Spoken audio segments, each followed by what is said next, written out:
Chaque année, plus de 200 000 personnes sont victimes d'une usurpation d'identité. Un calvaire pour les victimes qui voient des prêts contractés à leur nom ou doivent payer des amendes pour des infractions qu'ils n'ont pas commises. Nos équipes ont enquêté pour comprendre comment fonctionnaient ces réseaux.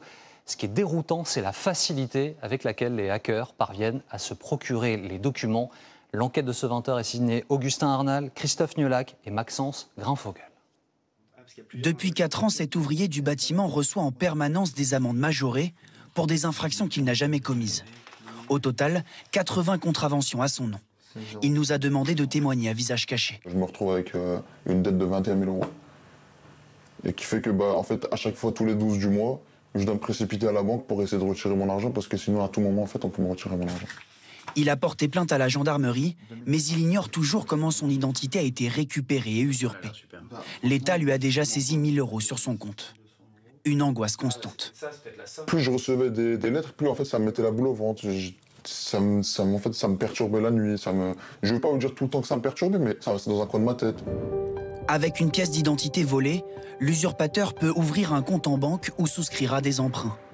Bonjour, monsieur. C'est ce qui est arrivé à Émeric Bellès. 15 000 euros de crédit à la consommation contractés en son nom. Son identité a été usurpée. Les délinquants ont récupéré son dossier de candidature pour l'allocation d'un appartement.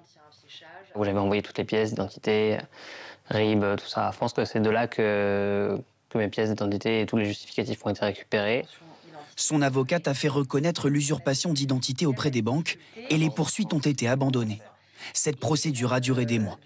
Lorsque les usurpateurs utilisent leurs identités, ils vont faire un mélange de vraies et de fausses informations.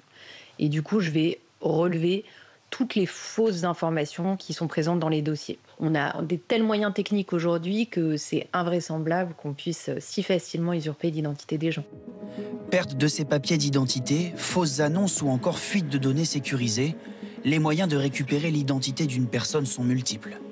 À notre demande, cet expert en cybercriminalité se procure gratuitement des papiers d'identité du monde entier. Pour quelques dizaines d'euros, des lots de centaines de pièces sont disponibles à l'achat. Des documents sensibles que nous avons préféré cacher. J'ai la pièce d'identité d'un citoyen anglais. Le passeport d'une autre dame française.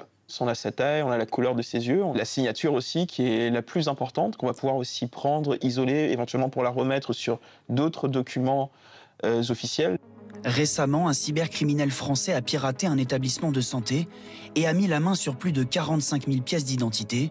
Notre expert les retrouve sans difficulté. Cette immense quantité de données sera ensuite monnayée sur Internet. Ces fuites d'informations-là vont se retrouver sur le dark web et très rapidement, d'autres petites mains de la cybercriminalité vont aller récupérer ces données-là, vont les trier et ensuite vont les remettre accessibles au grand public. D'ailleurs, on le voit à des prix quasi dérisoires, d'avoir aujourd'hui 1000 pièces d'identité françaises à peine 50 euros. Alors comment protéger sa pièce d'identité ? Après l'avoir scannée ou photographiée, il suffit de lui ajouter un filigrane.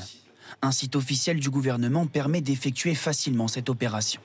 Ce filigrane doit être unique pour chaque destinataire de votre document. L'intérêt du filigrane, ça va permettre que la pièce d'identité numérique ne puisse pas être réutilisée.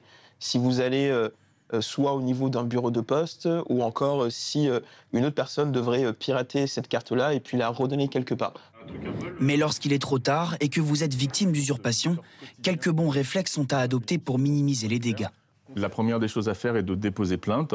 Ensuite, vous pouvez aller sur cybermalveillance.gouv.fr où vous aurez des liens vers des fichiers que vous pouvez consulter afin de savoir si d'autres usurpations n'ont pas eu lieu. Et puis, si vous pensez que votre carte d'identité a été utilisée contre vous, vous pouvez demander son renouvellement afin de rendre obsolète l'ancienne. Chaque année en France, 200 000 personnes seraient victimes d'usurpation d'identité, selon les chiffres du ministère de l'Intérieur. Un délit passible d'une peine de 5 ans d'emprisonnement et de 75 000 euros d'amende.